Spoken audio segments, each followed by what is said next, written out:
One, two, three.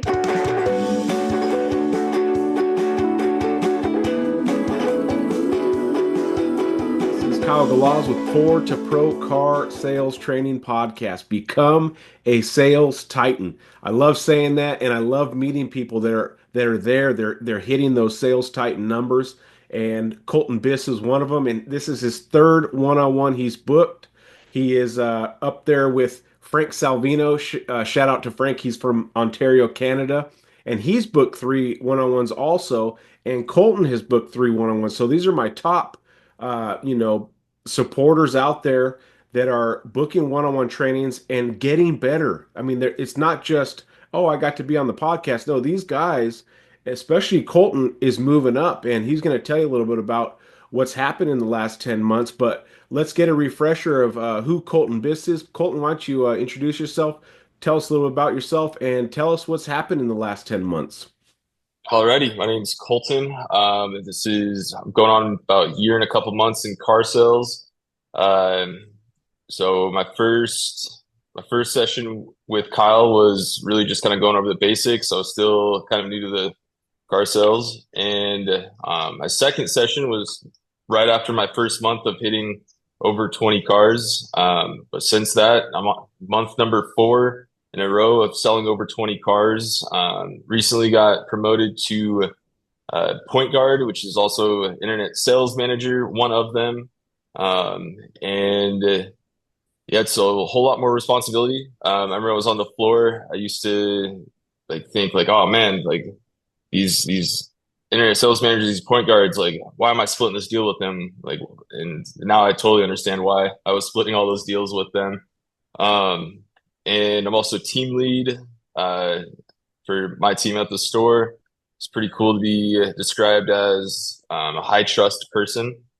So yeah, that's kind of crash course or spark notes of my end of my first year in car sales. So Well, congratulations, Colton. And we don't do this enough, but I want you to take this hand and I want you to go like this.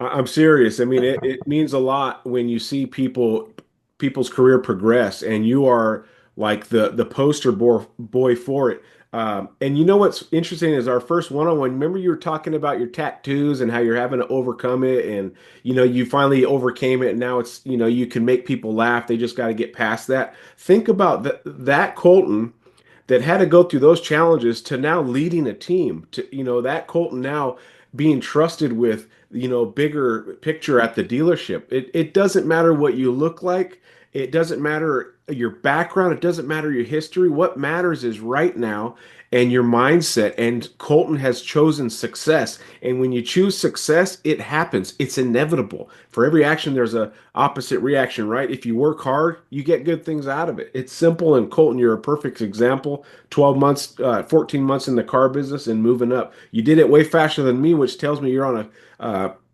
a trajectory faster than even me in management and all that. So great job, and I appreciate you booking the third one-on-one. So let's talk about your three topics.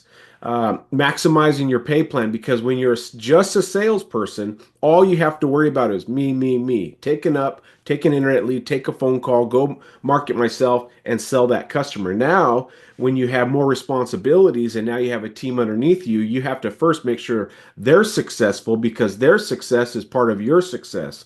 So now you've become the master, the Yoda, right, of your team. So we're going to discuss maximizing your pay plan so you get the most out of it. And then your next one, I love this one, how to discuss price with customers over the phone, especially out-of-state customers, the bane of your existence.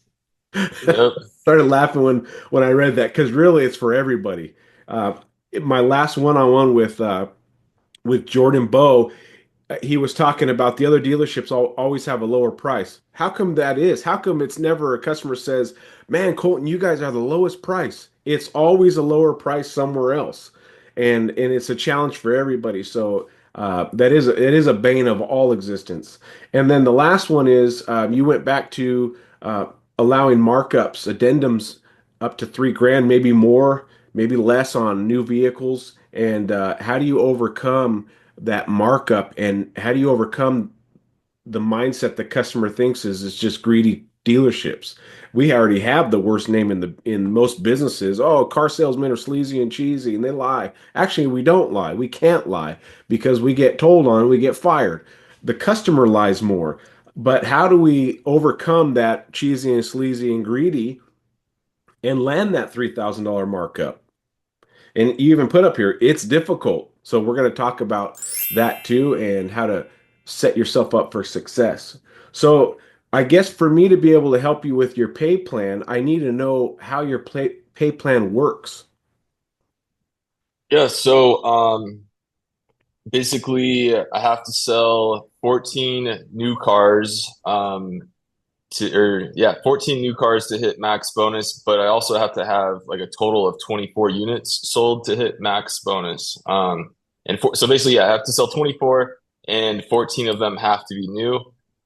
Which the hitting 14 new isn't the issue really. I'm either like half a car away from that or half a car above that. Uh, but yeah, just and then also so if a internet coordinator, one of the BDC agents, if they're on, like if they set the appointment or spoke to the customer really ever, or at least within 30 days, they get I think they get like $100 actually, either 50 or $100. I can't remember. And so basically, to max bonus is 750 new, and without hitting max bonus, it's 300 new. And then if you hit 12 new cars, it's 350 new. So it's not much of a bump unless you hit the 24 units sold. And so, but I mean, with me being like internet sales manager, point guard, I can jump on a lot of deals. I can help get a lot of customers in here, and that puts me on half the deal automatically. Or like even if I just confirm the appointment, and let's say I'm working with another customer at the time, that appointment comes in, it turns into overflow, and like whatever salesman works at, they have to split the deal with me, which I used to hate. Like on the floor, I despise that. But now that I'm back in the internet department, I totally understand like why. Because I mean, there's like a lot more stuff going on in the internet department. So like just like getting customers in is part of the rollback there too. So yeah, that's the pay plan. Okay, so when you say 14 new, could that be 14 just you sell, or could that be 14 half deals? Oh, 14 total units. So that would be like 28 half deals. Okay. Or 14, because you can still sell, correct? Correct. Yep. Or 14 whole deals. So 14 whole deals, or 10 whole deals and eight half deals or something like that. It just has to equal 14 new. And then pre-owned needs to hit. Is there a pre-owned quota? If I missed that? No, I mean it's either going to be new or used. So, like I could sell 24 new and hit max bonus. There doesn't have to be any used cars sold at all. So, So essentially, you need to sell 14 new by yourself and then another 14 halves. Am I reading that right? um, To hit 24? so yeah, 14 new or 14 new and 10 used, or um, 14 new and 20 half 20 deal halves. used. Gotcha. Yeah. Gotcha. Okay. So that's interesting. That's kind of a new pay plan that I've heard of, but I understand it too because if you have salespeople getting internet leads and doing what I call a one and done, where they're just like, oh, never got a response. You're the cleanup crew, and you can Mhm. say, hey, what do you mean this guy is not, interested? You've only tried one attempt, and you might have a protocol for that or a process at your job where it's like, no, you have to hammer, hammer, hammer. What you need to do possibly is have a meeting with your team. How many people are on your specific team? There's there's five salesmen. So I'm still like so I'm team lead for the floor guys, and there's five salesmen, um, including me. on my team. And then for the internet team, there's like 10 coordinators back there, and there's two internet sales managers, and then the BDC internet manager. So like my boss is the BDC Gotcha. internet manager. Okay, so maybe with your team, because team meetings are important because Mhm. everyone gets on the same page. So I have a sales meeting every Saturday before the shift starts from 8 to 8:30. Sometimes I go over a couple minutes and sometimes it's only 20 minutes. But what I'm trying to do in those sales meetings is get everyone on board. And I've done 6 years of them on Saturdays straight. So you do 6 years times 52 meetings. That's how many sales meetings I've done because I want to make sure all the team is on the same page. So what you can do is because what is the goal, the role of a manager is to help your team out. It's to make sure that you are the resource and you are the bad boy of closing, to make sure you are the like if Kyle can't close them, trust me, nobody's closing them. Like they need to have that mentality about you. And what you need to do possibly with your team, and I would recommend this is, hey, I am your resource. If you're having an issue with an internet lead, I'm not trying to jump on half your deal. That, yes, that is how our dealership works. But I am a resource. I would rather you have half a deal than no deal at all. And so if you get an internet lead that you are detecting you need some help. You need that manager conversation to help set the appointment or grind on the numbers a little bit or just have that different voice. Use me as a resource because I'd rather have you have a half than nothing. At the end of the day, would you rather have a half or 0 units? I'd rather have a half. That's why I'm here. That's why this role works, and this is why they invented this role because we can't let any customer slip through the crack. I don't care if they say I'm not buying for 3 months. I'm not buying till next year when taxes come out. You get me, Colton, involved, and that way I can touch base with them and say, hey, I saw you talk to Michael over here. I just wanted to do some checking up on you because I didn't see any specific notes, even though he might have great notes. What you're trying to do, Colton, is just find out if it's a real deal or not. But it's gonna take you, and you might already be doing this, but you're gonna have to double down and triple down on work ethic too, and get a hold of all these people. Because if you want the maximum amount, you want to hit 30 units a month, you have to touch 90 more people. You have to get involved with it and make sure your team knows because when you were in sales and you had to split it, remember how you said you hated it? Mhm. That guy above you ever say it that way? Hey, I'd rather you have zero, use me, or rather you have a half than zero. Use me as a tool, as a resource. Did you ever get that meeting from him? Yeah, yeah, I did. I absolutely did. But nobody ever like explained how much was going on in the internet department for me to understand like why they got on half. Now I understand that. And I Yeah, now I explain that to everyone else too. I'm like, hey, like I know it sucks. Like it feels like I did nothing, but I got the customer here. Like and yeah, it's a half deal's better than no deal. So yeah. And use it as what I would do is I would try to gear it towards their benefiting from it, you know. And this is just how the store is set up because we have to maximize internet leads. And so I think you already have the right conversations with them. I would just make sure they know why you're there and what the role is. My role is not just to get on half deals. My role is to create more deals. And I want you to get your normal 10 or 15, but I want to get you to that 20 by using me as a resource. But what you got to do, Colton, is show them. You got to actually perform and you have to show them that I'm increasing your sales. So you also have to back it up.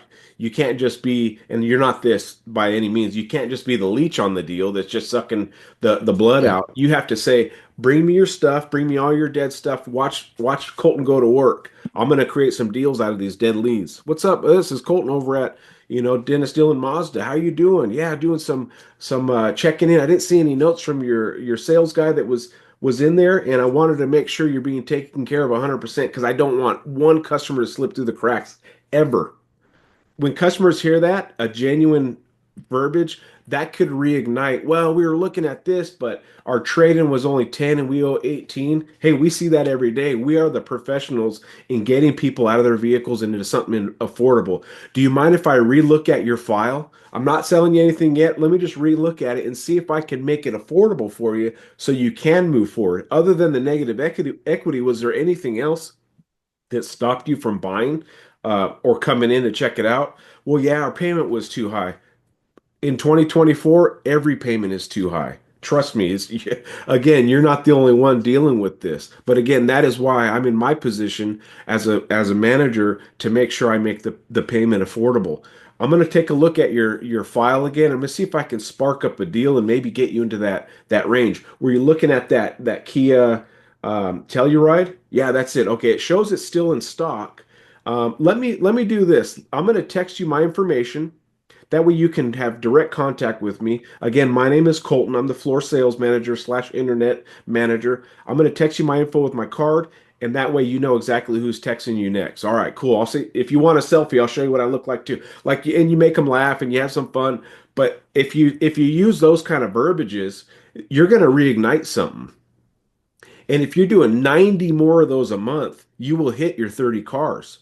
It's inevitable. And your team will start getting more and more deals out of it. And then guess what? Colton, will you call this guy? Colton, will you call this guy? I can't get anywhere. Colton, will you call? Then you got a stack and you have more work, obviously, which I know as a manager, it you got a lot of work. But do you see how you can change the narrative with these customers? 100%. Absolutely. I didn't think about that. So, Yeah, and it's not like we're reinventing the wheel, Colton. You know all this stuff. It is inside of you. A guy that's selling 20 plus cars back to back for 4 months, you actually have the talent in you. It's refining those words and having the courage to just pick up the phone and don't even look at the notes. Just say, "Oh, who is this?" Michael Williams. Hey, Michael, it's Colton over here. Yeah, I didn't see any note. And you go through that spiel. And what the reason why I always say I didn't see any notes, Colton, is because it gets them talking. If you just call them and say, "Hey, I saw you were looking at a Kia Telluride and we did an appraisal. What happened?" "Oh, it was too much." Like there's no like fun engagement. So so I started doing that in sales is, "Hey, I didn't see any notes. Our system's been a little glitchy the last couple months with notes, and I just wanted to make sure you're taking care of 100%." And then you get them talking. "Oh, well, I was looking at a Kia Telluride. Oh man, awesome."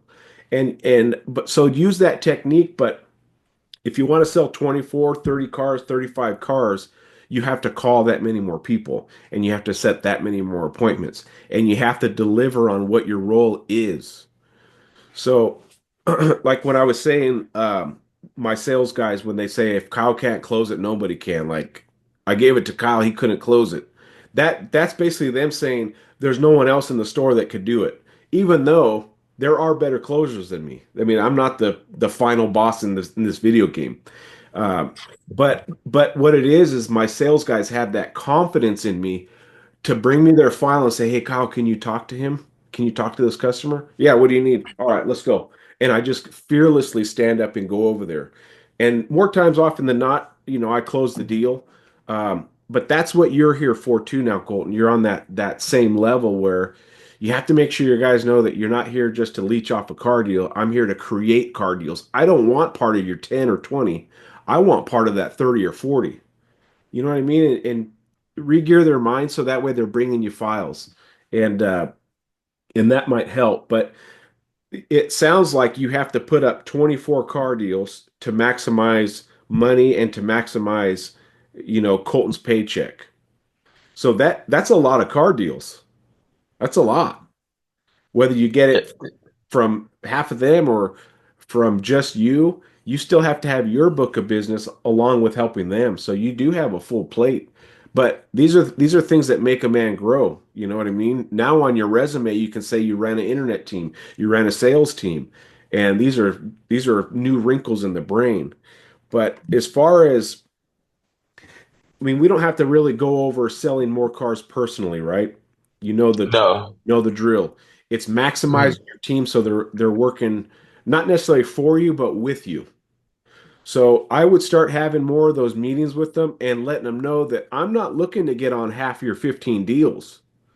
I'm looking to get you to that 25 and get on those half deals because now we're creating new deals that would have been lost. So anytime you have a customer that's tough on the internet, bring them to me. Stack my desk up with names and numbers and let me go to work for you. And you'll actually see a shift in them wanting to bring you files and deals. And then you can start getting on those halves and say, listen, I'm not taking a half, I'm getting you a half. This is an extra half for you. I'm not taking it, I'm getting it. Because guess what, salesman? You didn't have anything with this customer yesterday, right? No. And now you have a half deal. Did I take it from you or did I gain it? Well, you gained it. And you start changing their mind about what in the heck your job role is. And I'm not here to take deals, I'm here to create deals. I'm Colton freaking Biss, right? Absolutely. Is there any other avenues or anything else that you deal with in that position um, that we need to cover? Not on this one. I'll definitely start writing down, but this just opened up a few doors for me in my head. So, um, yeah, I'm definitely gonna apply all this probably actually as soon as we get off Yeah, this. I'll shoot a text to my team there you go, and man. There get you that go, conversation Colton. started. So, Yeah, and with a manager, so here's a verbiage I learned a long time ago is uh, people don't quit their jobs, they quit their bosses. Okay. If you think about any time you've left a company, unless it went out of business or something, why did you quit? Usually it's because I never got a chance at, growth. I never, got respect or they thought of me as this. And it's because of the person, not the job. So when you have your salespeople, and I have to be very careful of this too, because I can get into my own, ways of like, hey, this is how we're going to do it. And I'm not actually listening to my guys. So when you have your team, make sure you're listening to them, make sure you care about them, make sure you know their names, you know their families' names, you care about when their wife or kids come visit, you wave hi, because you're going to build trust. And if you can build trust with your sales team, then they're going to want to bring you more stuff and you be an asset to them, not a leech, which you're not a leech. And you're the kind of guy that's going to work triple as hard for someone else more than yourself. So I know that about you already and really barely have met you. But you care probably about other people more than yourself. And you need to make sure they know that. I'm not just Colton Biss, I take half deals. I'm Colton Biss, I make half deals. Okay.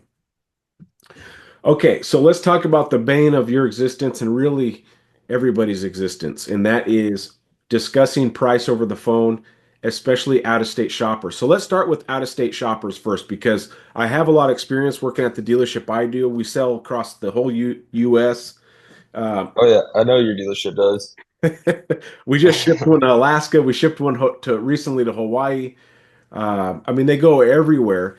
And the reason why is because the owner of the company years ago built a reputation of having the lowest prices in the US.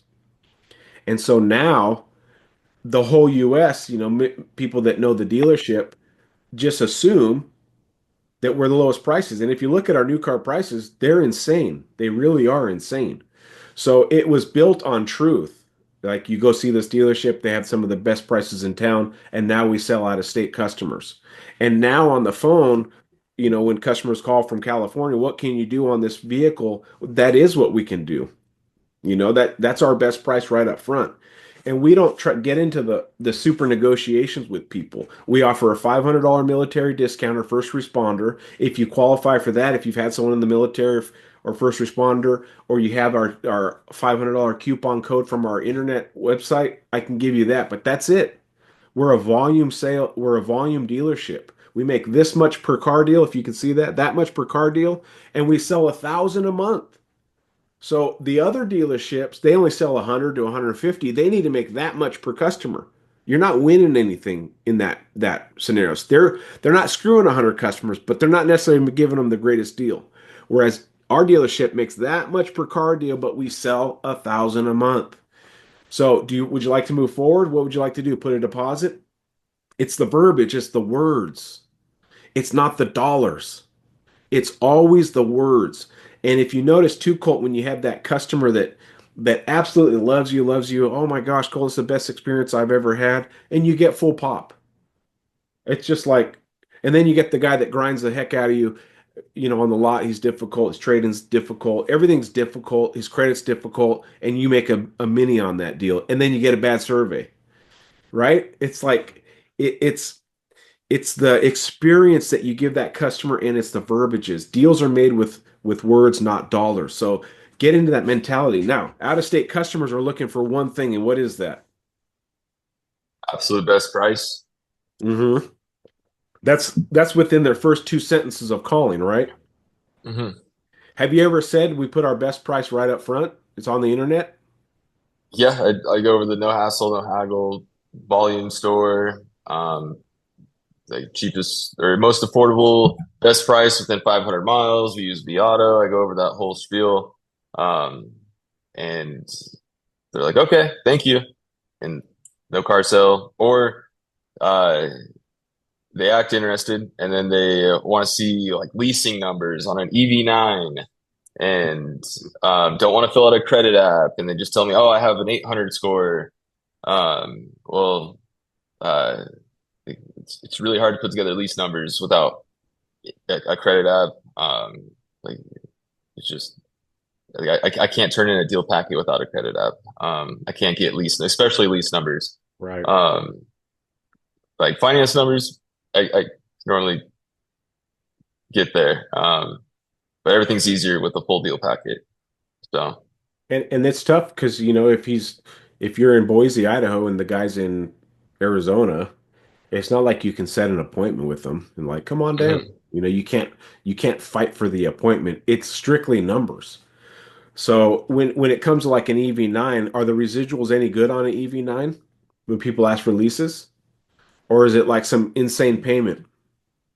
Um, it's usually the EB9 customers are like looking to trade in something with like a ton of negative equity.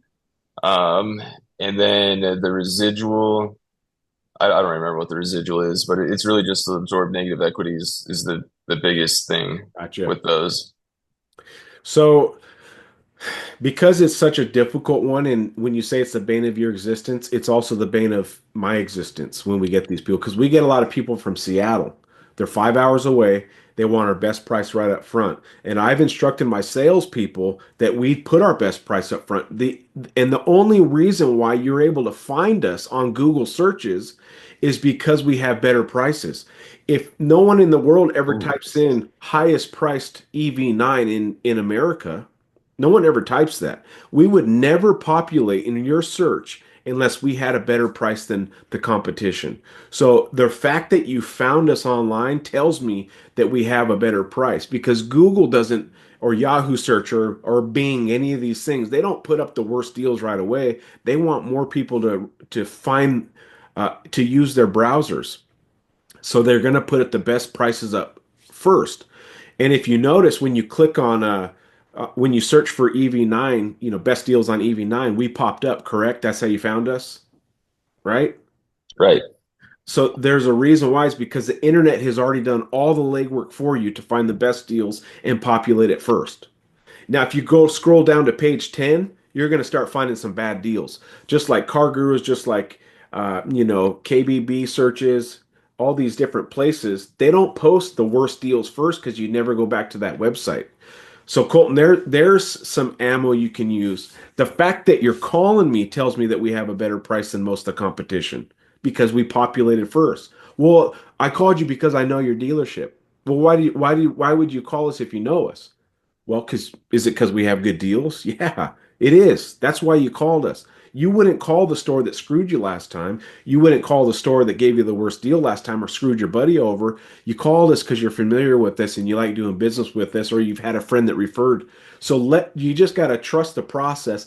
Let me get your information. Let me work the correct lease numbers. I can't work a lease without a credit application. And don't worry, I'm not gonna wreck your credit. Okay, it's a basic application and it's going to allow me to get the exact payment for you. Now, if you want to grind me on price for an hour over the phone, sure, go ahead, let's start, right? Or let's just cut to the chase and see what kind of payment I can get you because I've had many customers. Okay, this is on the phone. I've had many customers grind me, grind me, grind me, grind me on the price, and then I get them the payments and the interest rate, and they're like, I can't afford that. Well, We could have avoided an hour of back and forth if you would have just let me work on the payment. So if you want to make an educated decision, Mr. Customer, let me paint you the whole picture. That way you can truly decide. And if you don't like my deal and you said you found something somewhere else, then buy theirs and not mine. But at least let me do my job for you. Okay, pause. Now, do you hear the convincing part in my voice? Correct. Yeah.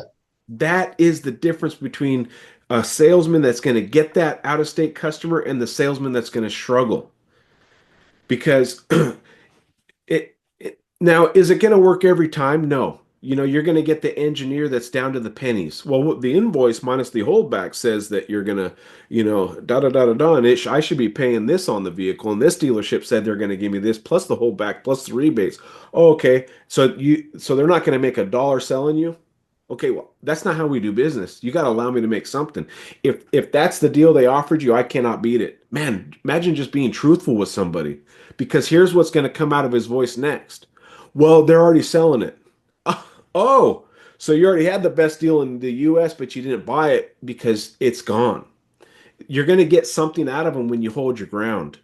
And that's something too. And don't worry, you're not going to blow anyone out. They're not going to call your manager and yell at them about you. You're a businessman trying to make a sale and you're trying to paint a picture. So when you replay that whole pitch, you're Hmm. going to pick out quite a few things. Please write them down. And you probably watch it a couple times because it's taken me years to come up with those things like, we make this much per car deal, but we sell a ton of them. The other dealerships you're going to call have to make this much per car deal because they don't sell that many. Then they mark up the rate of a bunch of points. Then they try to sell you all kinds of stuff that you don't need. Does your back bumper need extra sensors? They're going to try to sell it to you. So they might lower the price of their car, Mr. Customer, on the website, but then get it all back in all these random accessories. We don't do that here. Yeah, we do the little clear coat bra, but that's protection. That's a value to you. Like if you can create enough doubt also with those other dealerships, they don't want to call them. Especially if you say stuff like, "Yeah, you will get a better price over there. You will, 100%. But watch when you get there. They're going to mark up the rate. Oh, you're not using this bank? Okay, we got to charge extra because I've seen it with my own eyes. Do you want to go through that or do you just want the straight up answer? I can't discount any more than the military discount. I'm not going to screw you on interest rate and I'm going to make it affordable for you. And you'll start getting more car deals because you're saying it with passion and you truly believe it. If you believe it, like remember you said you used to believe in the addendum, you just didn't know any better, you get it. Hmm. It's because you just believed what the manager told you. Go sell that car. And there's a $3,000 markup. Oh, hey, my name's Colton. How are you doing? Yeah, yeah, yeah. What's this $3,000 markup? Oh, it's just something the dealership adds, but don't worry. Let's go drive it, see if we can make it affordable. My boss said, bring you in, we'll get you a good payment. Oh, okay. Like it's like almost like ignorance is bliss. So Yes. with 100%. with out of state customers, you have to be a convincing salesperson over the phone and you have to throw that passion out. Because if you're just going toe to toe with numbers, you're going to lose. No one's going to fly 200 miles or 500 miles or 1,000 miles to get the same price. But they will fly that far if they feel like they're getting a good price and maybe not the best price, a fair price. That's how we deal here with fair prices and they're buying it from a trustworthy person and they're scared to death to go to their local dealers because you've told them how they do business. Yeah, they're going to beat our price. You want to know why? Because they're going to sell you all kinds of stuff and they're going to force it on you with the marked up interest rate. Now, if you got a guy that's paying cash, Colton, you're not going to win them all. Okay? So you can't beat yourself up. No dealership has ever closed 100% of the internet leads and the phone calls and the walk-ins. It's never happened. So there's going to be times we lose, and that is okay because guess what? You get another chance. And hopefully in your next chance you've learned a little bit more to get to that next level. So out of state shoppers is the bane of all existence. However, if you can be convincing enough and throw out things like if you truly want the best numbers and you truly want the best payment, I need to get this app. It's not gonna wreck your credit because it doesn't. That's why people don't want to give credit over the phone. That's why they're not giving you credit because they think you're going to run it to 50 banks. No, Mhm. I check it one time to see the score, then I put that in my little grid that shows me my lease rates, and then I can give you 100% accurate information down to the penny. And if you like that payment, boom, you got a deal. I'll put a hold on it for you. Like you're giving them a pathway. So then, I mean, I run into this all the time where they're just like, okay, then, no deal. Or I will not fill out a credit app. I have an 800 score. I will not fill out a credit app. I mean, Yeah. they get offended that I even suggested it, that I even brought it up. Yep. Okay, Mr. Customer, first and foremost, congratulations on the 800 credit score. It takes years to get that. And trust me, I understand you want to protect that score. I totally get it. But I'm going to tell you something that happens even with 800 credit scores. I've had 800 credit scores get different varying rates. I've had 800 credit scores not get approved due to income and other circumstances on their credit. Just because the score is high doesn't necessarily mean you're going to get the best or worst rate. So so you protecting your credit, I totally understand. But for me to give you to the exact penny, because no one likes guesstimates. What if I give you the guesstimate, you fly all the way over here and it's 2 points higher on the rate? You're going to murder me, right? I mean, it's just a fact. And that's why we do it, because I've had those 800 scores get declined. I've had 800 scores get a killer rate. And I understand why you're protecting your credit. Congratulations on the score. So you can compliment them on that score, reassure him we're not going to jack his credit up, and explain to him why we need to run it. It's not just to run it, Mr. Customer, because I've had 800 scores get bad rates and I've had 800 scores get killer rates. It's based on the credit bureau itself. I've had college students with one credit card and a college loan and they're an 800 score. They can't get approved for an EV9 because it's too much for their income. And I don't want to set you up for failure. This is why I'm asking for the credit app. Like, so you got to explain to them why you're getting the credit app. Because people think credit app, you're trying to sell them it. People think credit app, you're going to screw up their credit. People think credit app, I'm not giving my credit to a stranger. Acknowledge it, sympathize with it, and then explain to them why. I've had credit scores with 800 get denied, and I've had 500 credit scores get approved, which is true. I mean, have you ever had an 800 credit score that only made 1,500 a month? Yes. They are not buying a Telluride. No, they are not. Have you ever had a 590 score get approved for a Telluride? I have. Yeah, because they have the income to support it. They had a little cash down. They have stability on their credit, even though the scores are low. So being someone that can educate the customer of why I need your credit will get more credit reports. If you get the guy that says, nope, not going to do it. Sorry, pound sand. Okay, I'm sorry. This is our procedure. You can blame it on the store. Hey man, I don't care about seeing your credit, but for me to do this, I need your credit. Like it's not me wanting it. I could care less if you're a 900 score or a one score.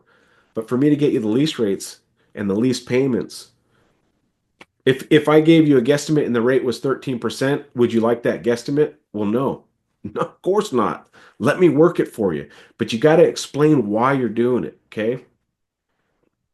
So, out of state customers, you have to be one heck of a salesman over the phone. You just have to. And here's another thing you can do with out-of-state customers.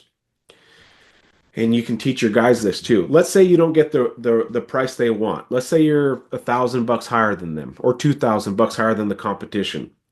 Okay. And they acknowledge it and you acknowledge it and they want to think about it and they're kind of ghosting you. If you had their cell number, Colton, I would go out to that exact vehicle and I'd give them a video walk around. I would show my face. I would show the vehicle. I would look at it, say, I don't see any flaws on the vehicle. I mean, it's brand new, but I always want to make sure my customers know what they're buying.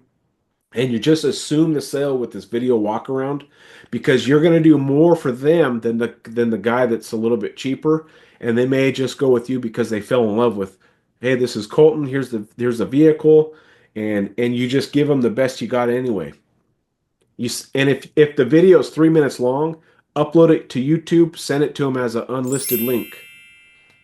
Yeah, we have Bomb, this like app like, at my store that makes sending videos super easy. High It's quality. yeah. I just forget to use it all the time, so I There's will a start using resource. walkarounds. Yeah, so hey, I'm sorry my price is too high. and I couldn't earn your business, but I'm going to show you the vehicle anyway because I know I can make it affordable in your payment. My name's Colton. Here it is. I'm over at this dealership. You called me yesterday and we worked a deal. Yeah, yeah, yeah. Here's the interior. This is one of my favorite features. I don't know if you know this, but it has this Apple CarPlay feature, and you just give them your best anyway, and you send it, and you never know. You send the credit app too as a link, and guess what? They might fill it out. And we're assuming too, as salespeople, we're assuming that the other dealership has the vehicle in stock. We're assuming that the other dealership is the lowest price because that's what the customer told us, Mhm. right? So what if a customer tells you, yeah, your price is way too high. I'm gonna have to go with this other dealership. Okay. And we just assume that he's telling the truth, but really he's not. And we just give up on that lead. What if you still, hey boss, can we do 500 bucks off? I'm gonna send him the app. What if we just assume that sale anyway and just moved forward? Send the video, send your picture of your card and say, hey, I'm here for you 100%. Check this out. Here's why I like this vehicle, the EV9, the EV6, the what is it, the Ionic 5 or something like that? No, Uh, Hyundai. yeah, that's Hyundai. Well, another thing too with our out-of-state deals or over-the-phone deals is we have $800 in dealer add-ons, the brake plus, pulsating brake light, third brake light, and then we have a benefit contract where if they actually got rear-ended, they get 5 grand. So in total, it's like $2,400 in add-ons, um, and also like a theft recovery device too. Um, and it's a lot easier to sell over the phone. And I go over it in my walk around videos when I do send those. But right there's an immediate $2,400 add to the price, and that is hard as shit to sell to an out of state customer. And we don't like to remove it because we don't get them as a service customer. They're not going to buy any other kind of protections. Um, and it's that also like kind of stomps on the Yeah. out of state customers. Well, just assume that you just make it practice that every vehicle comes with it and you can't remove it. If a customer asks, can you remove it? No, I can't. It's just this is how we do business. And what you need to focus on with that 2,400 bucks is the payment and the interest rate. Okay? Because Mr. Customer, what I found is with our add-on, with all the cool protection stuff, our payments are still cheaper than the competition. Do you want to know why? It's because we don't screw with that interest rate. That's been my go-to for so long, Colton, because here's what's going to happen. You're going to go to the dealership. They're $2,400 less because they don't have all this cool add-ons. They're going to mark up the rate, which they always do. They're not going to tell you they do because legally they don't have to. And you're going to pay that higher premium. And you could have got that $2,400 worth of stuff and had the same payment here. So yeah, it is a little bit alarming that there's a $2,400 add-on. But would you rather have something tangible for 2,400 or would you rather go to a dealership that just marks it up 2,400 on the back and you get nothing but their greediness?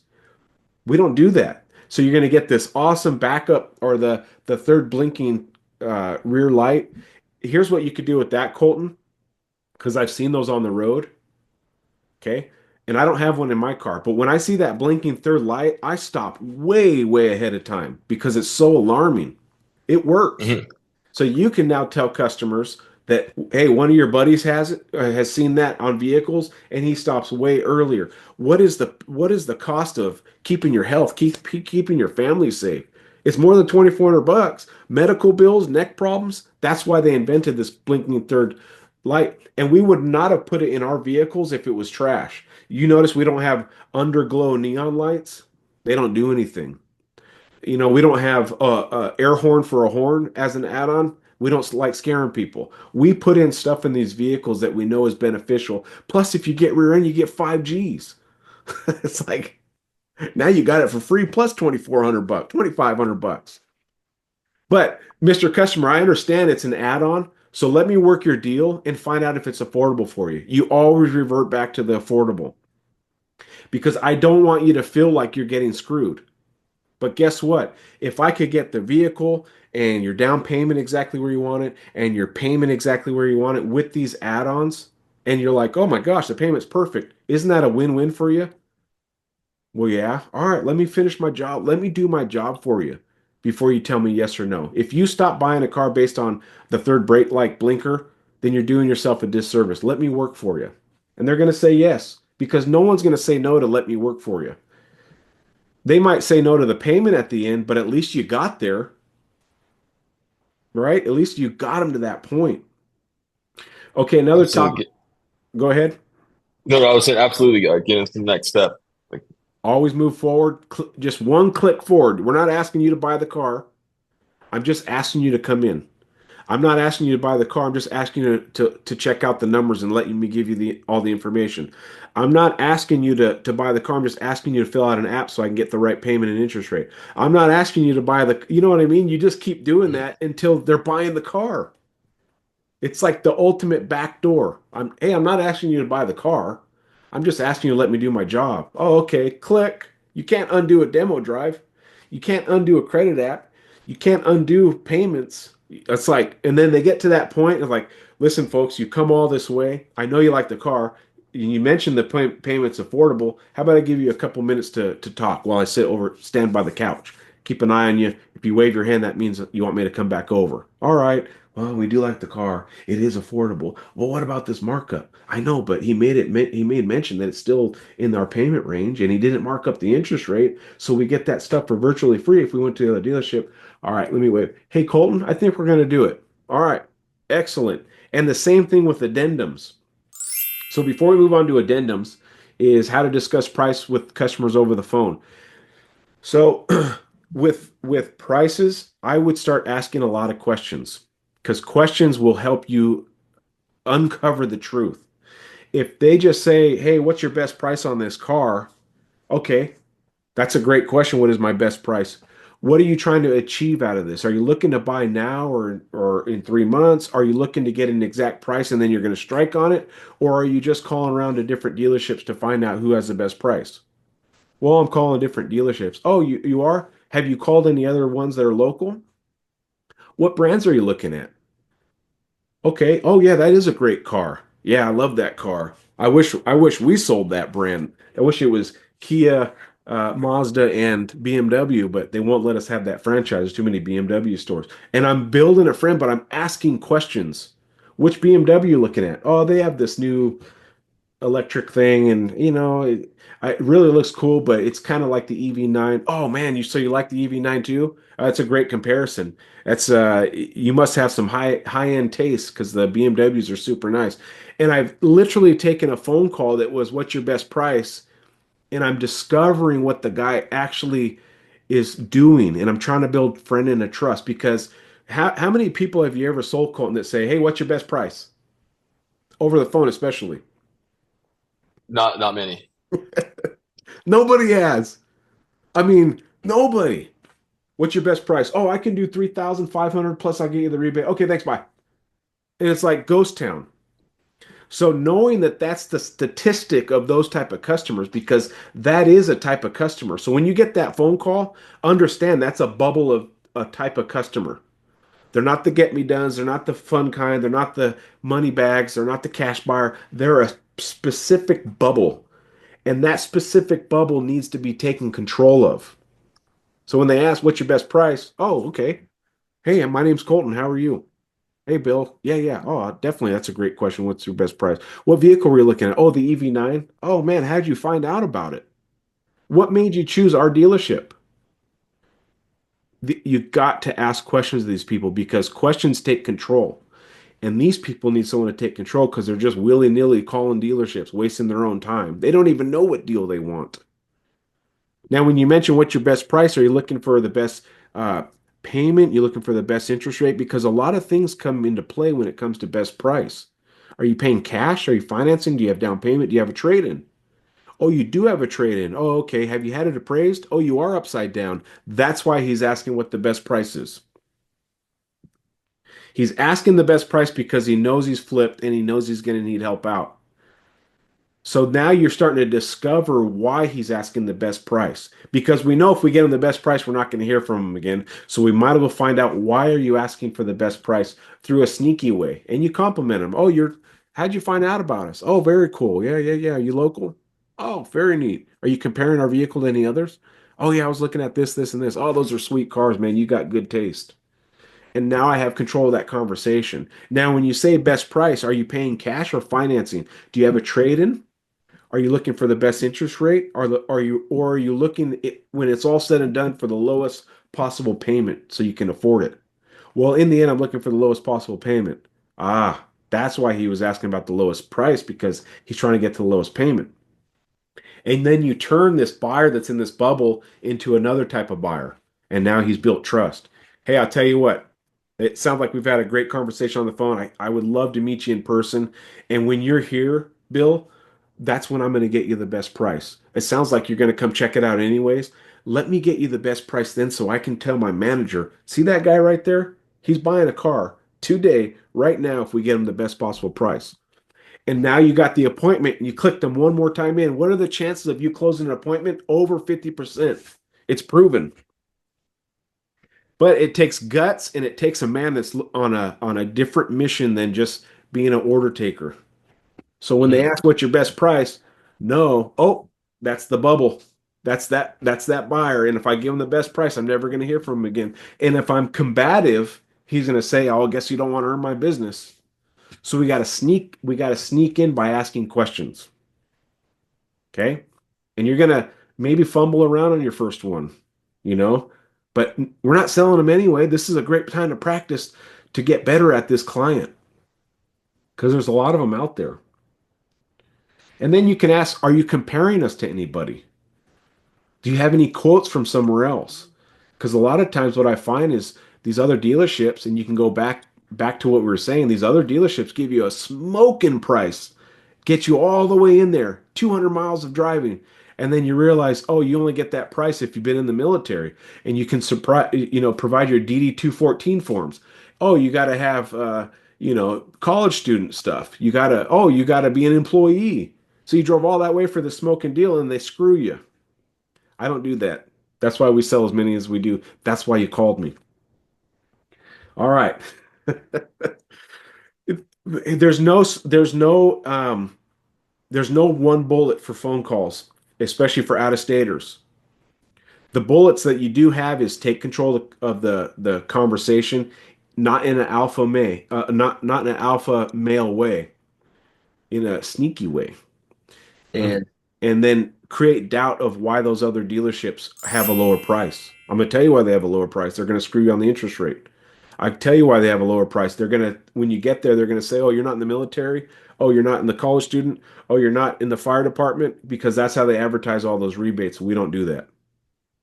Wow, they do that? Absolutely. And there's a reason why you called me. We have great deals. When can you come in? Well, I'm out of state. Let me do this. I'm going to send you a video walk around, my information, and a credit app, and let me work on it for you. Because you gotta stack the odds in your favor with these out-of-staters, and all you can do is just be awesome on the phone. Because that's all you can do. And there won't be one trick pony close, Colton, because you have all these different types of people calling you. And you're gonna lose some. You're gonna lose the engineer sometimes. But it's stacking the odds, okay? Anything else in that one? No, you definitely opened up a lot of doors for me to start exploring that I didn't think of. So, Yeah, the one that works best for me is that we make this much per car deal. People mhm. get that. People get it. And we'll go into the negative if we have to, if you have that $500 military discount. If you've had somebody in the family, that's just what we do to hold the price. Because if we start negotiating, they want more than $500 always. Oh yeah. But if I say no, we don't have that. All I have is this coupon code for a military or the website. Which one do you want to use? Oh, I'll do the military. Okay, cool. Done. You just closed the deal with only a $500 discount. Of course, we want to close it with none, but it is what it is. Okay. Moving on to the addendums and the markups. What is your highest markup at your dealership right now? Um, Probably 6,000 And what's that on? CX50 hybrids that just came out. We don't have very many of. So we have a supply and demand issue. Yes. And the reason why the markups are there is because customers are wanting them so bad that dealerships are marking them up. Correct? Correct. Now, this vehicle really should have been priced at the $5,000 already. What's the MSRP of one, for instance? Um, like top of the line one is 41,000. 41,000. Okay. The competition, Mr. Customer, their hybrids in this class are $46,000. They're already selling theirs for close to 50. So even with my markup, which I know you hate, I'm going to acknowledge it. I know you hate it. I'm still 4 or 5 grand less than the competition. Another thing too is we've sold quite a few of these with this markup, and we've still been able to obtain the exact payment the customer wanted. Okay? It's a supply and demand problem we're having. And and quite frankly, there's other dealerships. It's going to make us look like angels that are marking them up 10 grand. So we're actually on the lower spectrum. Our vehicle is priced lower than the competition, even with this markup, and I'm still able to make it affordable for my customers. I've already sold a few and I've already made it affordable. Now, I know you don't like it because a lot of people think markups are just pure greed, which I totally understand. If I went to a dealership and I saw that, I would be put off too. But let's sandbag that for the time being. Let's put that away and let's look at the car. Because if this car was $5,000 with a $5,000 markup, would you buy it right now? Yeah. If this car was $10,000, but 5,000 of it was a markup, would you buy it right now? You'd be like, oh, here's my check. If it was $10,000 with a $5,000 markup, would you buy it right now? Yeah, here's my check. What about if it was 15 and I charge you 20? Yep, here's the check. So no matter what with these markups, you have to see the value, Mr. Customer. Otherwise, you're not going to write the check. So let me show you why it cost with the markup $46,000. And I hope you can see the value in my presentation to say, you know what, write the check. Let me do my job, but let's sandbag that for the time being. And you put it into a different perspective, Colton, with the addendum. Because is it true, like if you came and saw one of my cars on my lot, Colton, and there was a $5,000 markup, but the car was only 5,000 bucks, so it was only 10 grand for a brand new car, what would you say personally? Absolutely. Yeah, it's a $40,000 car I can buy for 10. Yeah, I'll take it. What about if it's 20, Colton? Yeah, so probably take it. Done. What if it was 30? Yeah, Yeah, it's $10,000 savings, $15,000 savings. So think about this, Mr. Customer. When people go look at a Ferrari or Lamborghini and there's a $50,000 markup, how do you think that buyer feels? When the markup is one-fifth the cost of the car. If you look at percentage wise, it's actually not that much. And now I'm kind of justifying it. You want to stay away from that, Colton. I'm justifying the markup by saying another Lamborghini store. But it is true. There are dealerships that mark up a Lamborghini or a rare Ferrari $100,000. Do you remember when the Hellcats were the jailbreaks and all that were coming out? They were $100,000 markups. yep. People were buying them, Mr. Customer. Why? Supply and demand. It's no different here. But let's sandbag that and let me show you the vehicle and let me show you why it's worth it. And I'm also going to show you that our addendum is still less than the competitions. And I'm going to make it affordable for you in the end. Okay? All right. Well, let's check out the car. And then you can bypass that. Well, I'm not driving it if it's got a $5,000 markup. I wouldn't either. But you gotta backdoor it again. Car salespeople are masters at these techniques of downplaying the markup. 6,000 bucks, but the other guys are doing 10. The competition in this market, theirs start at 46 and theirs are marking up to 56. And I'm over here with my humble 46 after the markup. Let me ask you this. If it was 10 grand and I had a 5,000 markup on this car, would you buy it? Well, yeah. How come the markup isn't a problem then? Well, because it's a steal of a deal. Let me show you why this one, even with the markup, is a steal of a deal. And you just sell. Man, you just sell. And you be convincing. It's the best way to do it. Because right now, explain to me without using my techniques, how do you explain that $6,000 markup right now, Colton? I mean, the CX-50 hybrid is super easy to explain the markup on just because like we're only getting a certain allotment every quarter. Supply and demand, these just came out. We only have five of them. We only have four of them. Um, the one that it's difficult on is the Kia Carnival when we've got The van. like a whole parking lot full of them. That one's hard to use supply and demand on. Uh, and that's the one I just go with the value. And let them know about the $3,000 markup, and then I just keep going. They get hung up on it. I just kind of acknowledge it. I go, but hey, you know what? Like numbers really are not up to me. I'm just making sure you're aware of that. But hey, let me show you this, and then go into like the next feature, the first one that pops in my head, um, on it. I just like Okay. keep it pushing. Yeah, so that is a challenging one when you got a bunch of Kia Carnivals that and they got a 3,000. Is it 3,000? Yes, Okay, so the $3,000 markup. How many Kia Carnivals do you think you have right now? 50, 50? 60, 50, 60, like a lot to where Somebody somebody can get in trouble for ordering that many vans. I mean, we have a whole section of our parking lot devoted to them. And like that's a car that like we don't need to put a markup on. Like we could, I think we even have like advertised discounts of like $2,600 right now on them, just trying to get them gone. So Well, you said something earlier is those addendums make paychecks. that they do.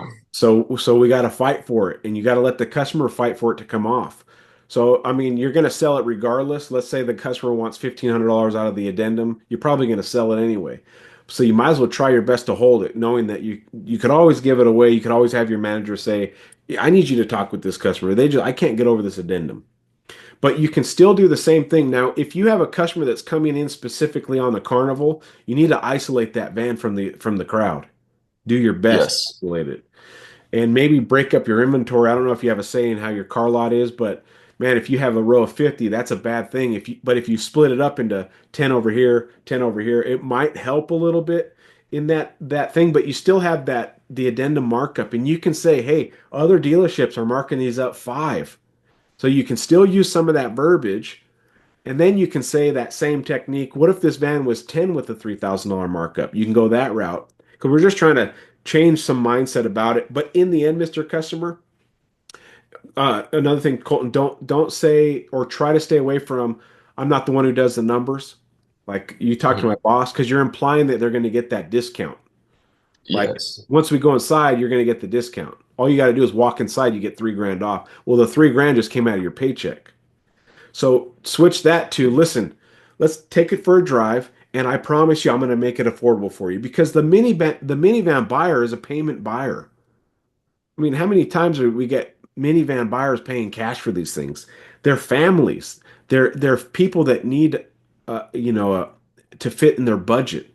So you can say stuff like that. No matter what the price is, Mr. Customer, whether it's high or low, I still need to put it in your budget for you to buy it. You're not going to buy it if it's out of your budget, correct? Well, correct. Let me do that then. Let's go drive it. We'll go inside. I'm going to make it work in your budget, and you can decide at that point whether I want to buy it or not.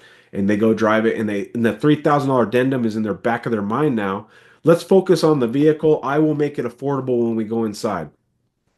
The word affordable when we go inside doesn't indicate a discount. Okay.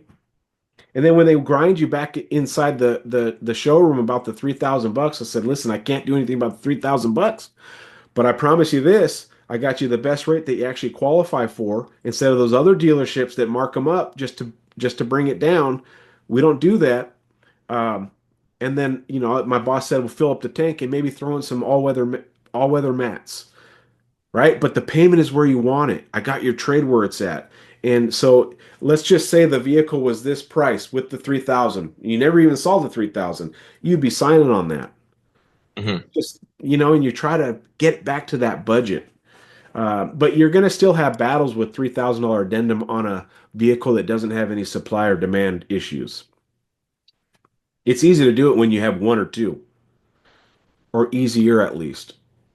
But when it comes to the vans, you have to use real technique and be convincing there too of why the addendum is. And you need to shrink it. Other dealerships are doing 5,000 on these vans. We're still under market. There's a reason why you came here, et cetera, et cetera, et cetera. But let me make it affordable for you when we go inside. But let's sandbag that to the end. Let's make sure you like the van, make sure it fits all your comfort creatures, and it's everything that you want because I don't want to sell you a vehicle that is wrong for you just to make a sale. I'd rather you not buy the car if it's wrong, even if the price was great, but it's the wrong car. I don't want to make that kind of sale. I want to make a sale where it's the right vehicle for the right family and it fits in your budget. Capiche? All right, let me go get my dealer plate. Let's go for a drive. Okay? And then you move on. It's what I found in sales is you just keep delaying their concerns, and then you got to eventually address them. You can't sweep them under the rug. But if you can delay their concerns while you build the ether, then their concerns start dropping because they're excited about it. Hmm. Here's an example. When you go to a fancy restaurant, Chandler's, for instance, okay? I know the place and it's darn good. It Okay? was good, huh? When you go to Chandler's, shout out to Chandler's, high-end restaurant in Boise, and you open the menu and you see it's got $100 steak or whatever it is, or the chocolate martinis, $30 drink, whatever that value is. Doesn't that kind of hurt a little bit? It hurts. But when you decide, you know what, I'm just going to order it, and you put it away, you're still hurting because you're thinking about the $100. But what happens when they bring it out and it's sizzling and it smells good and you take that first bite? The $100 kind of goes away now because you're enjoying that steak with the one you love. So the ether of the steak of the vehicle is going up and the concern of the $100 is going down. So you have to get them on the test drive, make sure they like it, pair up their phone, listen to the sound system, put on their favorite song. I used to do that a lot in the Maseratis with the Bowers and Wilkins. I'd pair up their phone, I'd ask them what their favorite song is, and I'd play it while we're in the car before the test drive. And we listen to the whole thing sometimes, and they'd be blown away by the sound system. Do that with the van customer that and get that 3,000 bucks. Make it for you. But you got to build the ether and delay that cost price, which is building value. It's the same thing as building value because use the steak analogy in your brain. It sucks to order a steak because it's $100, but the moment you get it and you take your first bite, the $100 is gone. You're not even thinking about it. You're thinking about this wonderful steak you're eating. Same thing with these addendums. Yeah, it sucks. I understand the $3,000 markup feels like the dealership's taking advantage of you. But let's just check out the van and we'll sandbag that for later. See if you even like the van. Because guess what? The $3,000 markup doesn't even matter if you hate the van. Yeah, you're right. All right, let's check it out. Boom. Pair up their phone. The car seats are in there. You're trying out the seats. You're fun. You're Colton. People are laughing. You're doing all kinds of fun stuff. Next thing you know, you're back inside working the deal, and they're happy with the payment, and you made your $3,000 extra. Woo! I go on these tangents because I'm so darn passionate about training people. And Colton, I see such a sparkle in you and such a bright future. It's crazy. Hulk from Marvel? Oh yeah. He doesn't have a limit to his strength. Hmm. The madder he gets, the stronger he gets. It's the same thing with you, Colton. I don't think you have a limit of your skills and talent and sales numbers. You just got to train. And you're training and now your whole aura is it's just happening. It's clicking. I mean, things are going great in your life right now, right? Oh yeah. Life is really good. Got an awesome girlfriend. I got a really sick ass place. My truck's paid off. I'm building a sick ass drift car. Like all the material things. Just bought a vacation to Aruba for the girlfriend's birthday in January. Made a shit ton of money in crypto. Made a shit ton of money selling cars. But just trying to build the life for my future. And yeah, you're right. I definitely got to just keep training. Now I'm training the new guys, the new hires, which is completely new to me. I never thought I was going to be doing that. And yeah, I'm excited to go over addendum stuff with the team tomorrow morning.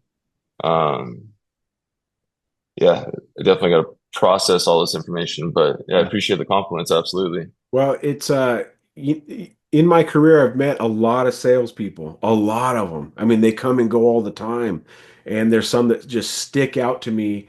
They just like they're just part of my memory bank. And you're going to be that person for your team. You're going to be that person at that store.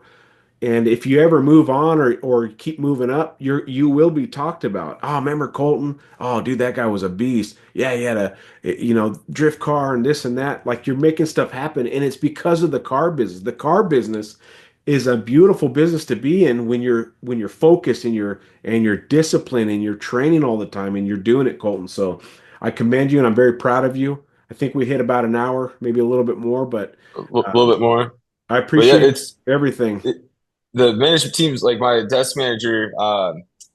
We had a new hire that used to be a finance manager at my store, and cool cat. I mean, I liked him for the most part, but he was fresh out of prison. He was looking for a place to live, and I got a spare room at my place, and I was like, I'll think about it. And then I decided not to really quickly. But I was telling the desk manager, or the desk manager overheard me saying, like, I was thinking about letting this guy move in, and he's like, "No, Colton, like, no, you cannot let him move in. Like, we like having you around here. Like, you cannot let that kid move in with you." Um, and sure shit. Like I see him on the arrest report, and now I understand completely why he said that. He's like, no, we can't have you jeopardizing your own freedoms, letting someone like that. And so, yeah, You, I'm definitely liked at my store, and I don't plan on moving anywhere either. I don't like being the new guy anywhere. I also don't like learning new processes because I've been in three different sales industries, and the longest one I've been in was tech sales, and car sales is definitely a lot more consistent and learning new stuff every day. So well, you're doing great, man. I'm really proud of you, and you reach out to me anytime, okay, Colton? absolutely. Thank you so much, Kyle. You have a great night. All right, you too, bud. Thank you. Thank you. Bye.